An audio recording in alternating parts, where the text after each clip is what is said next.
Bonjour et bienvenue sur la chaîne J'affiche complet, la chaîne qui aide les loueurs saisonniers et les gestionnaires d'hébergement saisonnier à devenir des entrepreneurs sereins et ultra rentables. Aujourd'hui, je suis hyper contente d'interviewer Claire, qui est responsable data chez J'affiche complet, qui est aussi investisseur immobilier, qui est dans l'entreprise depuis longtemps. Hein. On les appelle les dinosaures chez J'affiche complet. On est flattés. Bienvenue dans la vidéo. Belle introduction. Et du coup, en fait, ce qu'on voulait évoquer avec vous aujourd'hui, et je voulais interviewer Claire sur ça, c'est justement plutôt de la partie investisseur immobilier, puisque tu as investi dans un bien en immobilier il y a quelques années maintenant. Ouais, le projet est assez ancien. Et c'est un projet qui a été top en termes de résultats. Ouais.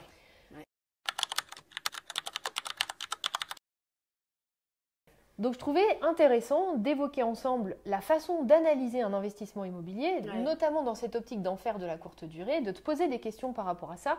Et je sais que sur la partie analyse d'investissement immobilier, on va souvent avoir l'impression qu'il faut se focaliser sur un petit Excel sur un coin de table avec 2-3 additions, soustractions. Et en fait, l'expertise que tu as développée aussi par rapport à ça, c'est que, attention, ça va bien au-delà de ça et c'est ce dont je souhaitais qu'on parle aujourd'hui.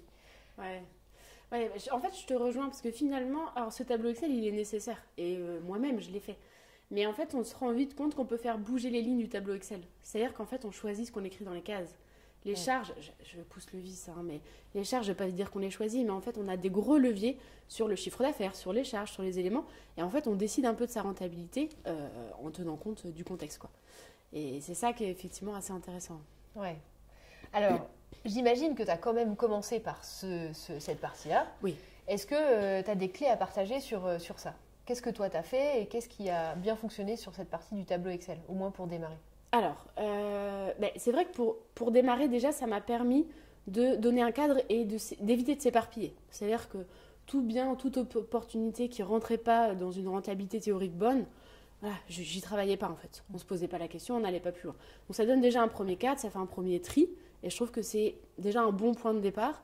Et après, non, je pense qu'après, je me suis arrêtée là, sur la partie tableau Excel. Juste, ça a été mon premier tri. Ok. Est-ce qu'il y a des lignes à pas oublier quand on veut par la suite s'orienter sur de la location saisonnière, tu vois? Ah oui.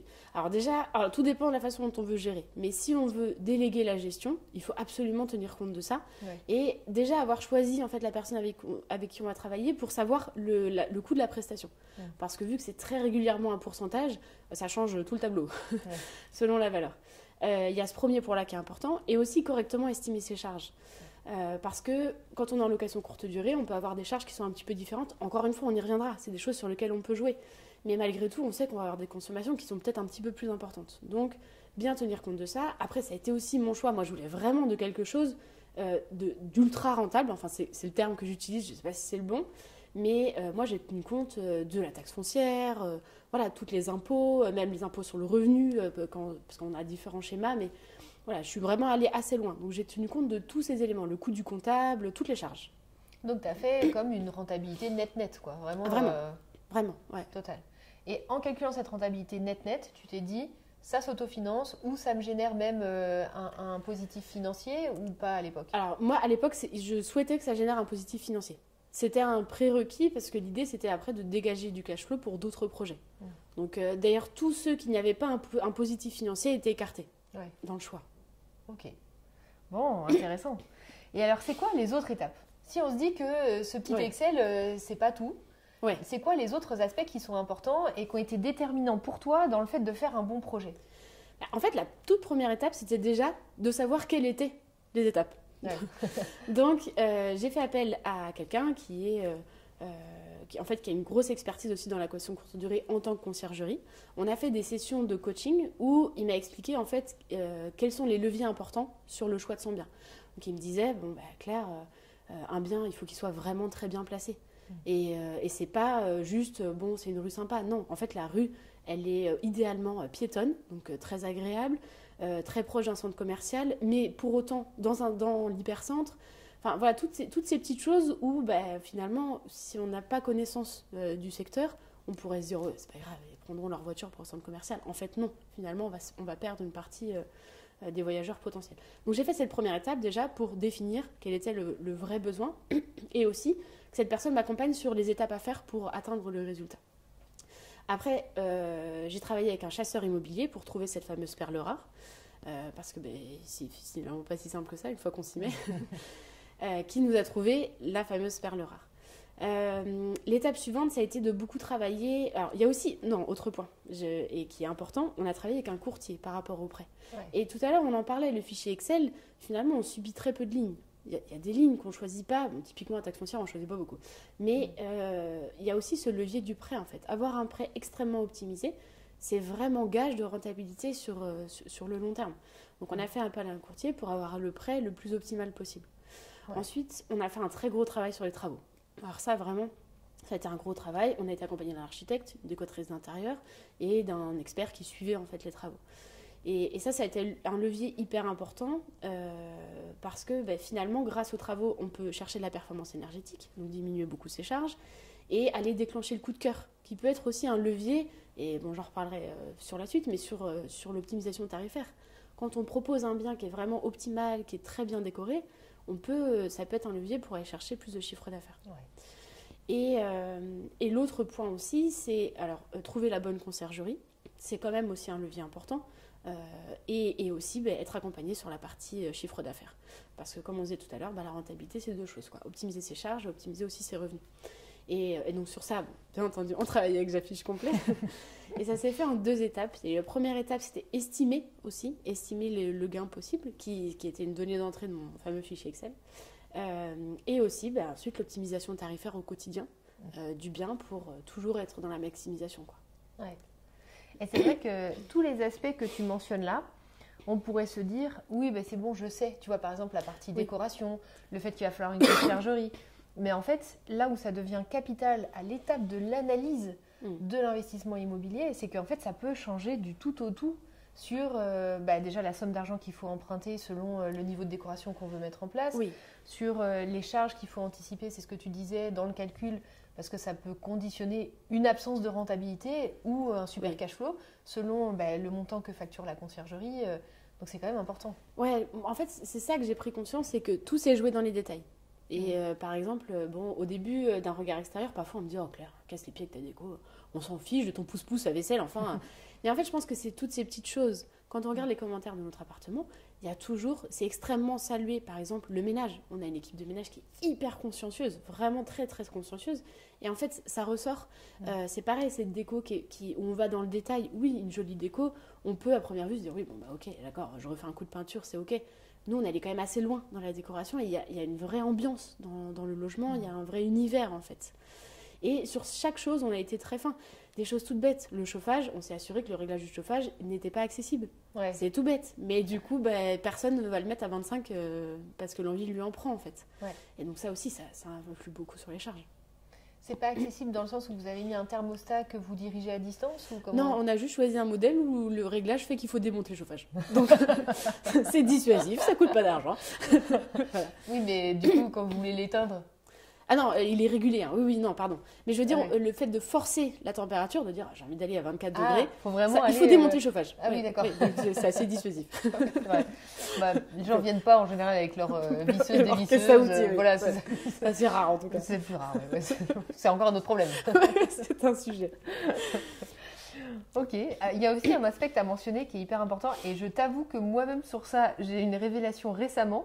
D'ailleurs, c'est le collègue qui s'appelle Christophe, ton banquier à domicile, qui m'a fait cette révélation. De toute façon, je lui ai dit, à chaque fois que je l'écoute sur une conférence ou une prise de parole, chaque fois je tombe de ma chaise. J'apprends des trucs de fou. Illumination. Mais complètement, c'est un truc de fou. Il faut savoir que Christophe, c'est un ancien banquier, donc ton banquier à domicile. C'est un ancien banquier qui est investisseur chevronné et qui connaît tous les rouages du monde bancaire. Ouais. C'est passionnant de l'écouter parce qu'en fait, il dit aussi à quel point un projet immobilier se construit aussi sur la qualité du prêt qu'on obtient et sur toutes les modalités qu'on peut avoir. Lui, il dit le taux, on s'en fout. D'accord. Et qu'il y a beaucoup d'autres choses à piloter et à négocier avec la banque pour faire un bon prêt immobilier. Ouais. Donc, tu le mentionnais tout à l'heure, se faire accompagner de professionnels comme des courtiers, par exemple, ça peut être hyper important. Ouais, c'est vrai. Pour faire la différence sur un projet, quoi. Mais effectivement, par rapport à ça aussi, je rebondis sur le prêt. Nous, on avait en fait des délais de remboursement liés aux travaux. Et ça, c'était un levier sur lequel on a beaucoup négocié avec la banque. Ouais. Et en fait, ça a été vraiment vecteur de rentabilité. Parce que, bon, déjà, c'est toujours pareil, les travaux au prix du retard, ce n'est pas une surprise. Mais à la fois, ça nous a permis de leur dire, plusieurs fois, on leur a dit, OK, on a pris du retard, vous touchez pas à la qualité en fait. On acte le retard, et je pense que ça a été vertueux parce qu'on n'a eu aucune malfaçon en fait. On a aussi vraiment quelqu'un qui a été très très performant sur la suivi des travaux, mais au-delà de ça, on n'a pas eu de malfaçon parce qu'on n'a pas été pressé par ce besoin de cash immédiat. Et puis on a aussi pu déclencher du cash sur les premiers mois en fait d'activité parce qu'on avait vraiment bien pensé le projet immobilier par rapport à ça. On s'assurait qu'en fait on débloquait au bon rythme. Ouais. Et ça c'est un joli levier aussi, je pense. Ouais, le fait d'être en intérêt intercalaire au début, jusqu'à... longtemps même. Ouais.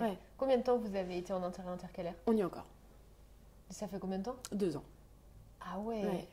Vous êtes encore en intérêt intercalaire? Ouais, on y est encore. Et c'est vrai que c'est vraiment vertueux. Mais donc, vous avez passé sous silence ça auprès de la banque, genre...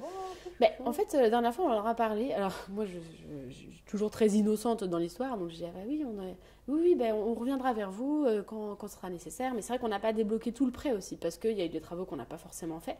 Et puis, on avait des enveloppes pour le prêt qui étaient élevées. Ouais. Parce qu'on a compté, en fait, les aléas. Okay. Donc, on a prévu une enveloppe de, ça, sait-on jamais, ça peut cafouiller, des choses comme ça. Et ça, c'est la personne qui nous savait sur les travaux qui nous l'a recommandé. Où, en fait, il préparait les devis en disant prenons de l'aléa sur ces différentes choses. Donc, du coup, ce qui fait qu'on n'a pas tout débloqué. Et la banque nous dit nous, on reviendra vers vous.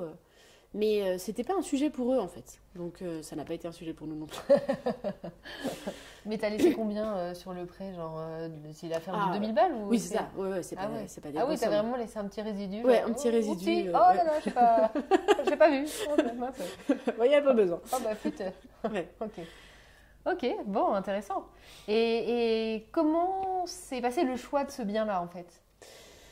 Alors, le choix de ce bien, il s'est fait...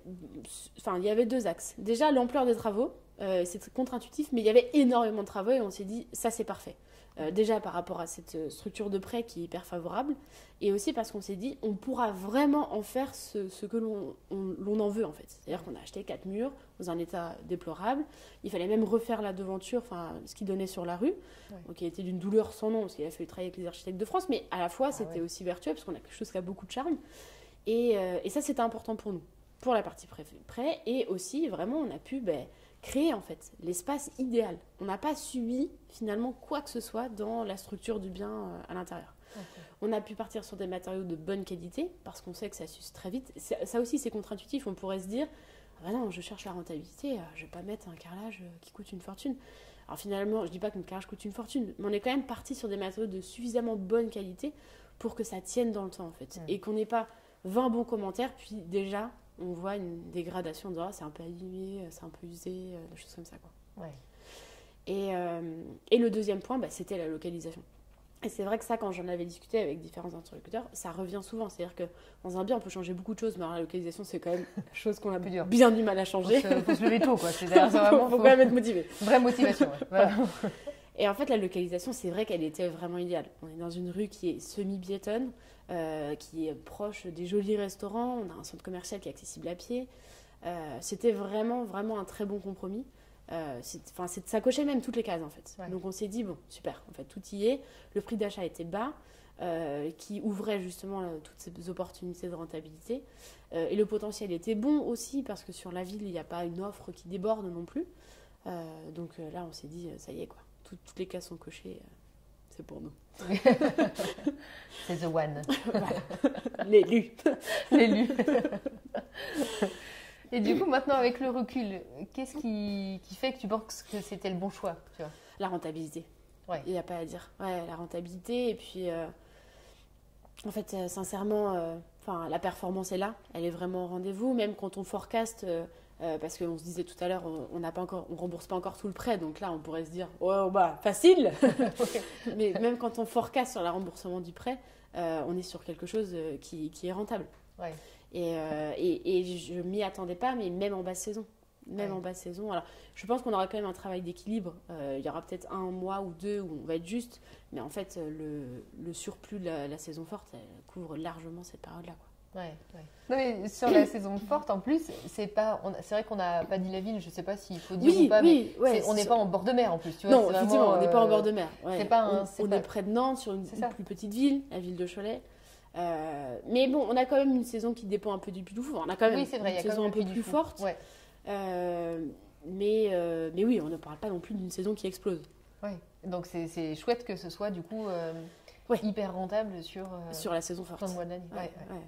Trop bien. Est-ce que tu vois des points à rajouter pour aider les personnes qui veulent faire une analyse d'un investissement IMO Je dirais que le maître mot, ce que moi j'en conclus de cet investissement-là, c'est qu'il ne faut pas avoir peur de beaucoup investir pour avoir une vraie rentabilité. Et en fait, je dirais que finalement, on croit vouloir économiser, peut-être en faisant par exemple beaucoup seul, mais on ne peut pas se mentir, on ne peut pas être expert de tous ces domaines-là en fait. Ouais. Et vraiment accepter d'investir fort au début, parce que c'est ça aussi, gage de rentabilité. Quand on met toutes les ressources nécessaires dès le début, quoi. Ouais. C'est comme on disait tout à l'heure, on peut difficilement déménager un bien. Voilà. On peut revendre, certes, mais c'est pas toujours non plus la voie de la facilité, quoi, de revendre. Donc, bien s'investir dès le début. Trop bien. Merci beaucoup, Claire, pour tout ce que tu nous as partagé. Avec plaisir. Merci beaucoup. J'espère que cette vidéo vous a plu, que cette petite interview vous a plu. N'hésitez pas à mettre un pouce, n'hésitez pas à vous abonner si ça vous a plu. Ça nous soutient aussi dans la production de contenu gratuit pour continuer à vous aider. Et puis nous, on vous dit à très vite pour une prochaine vidéo.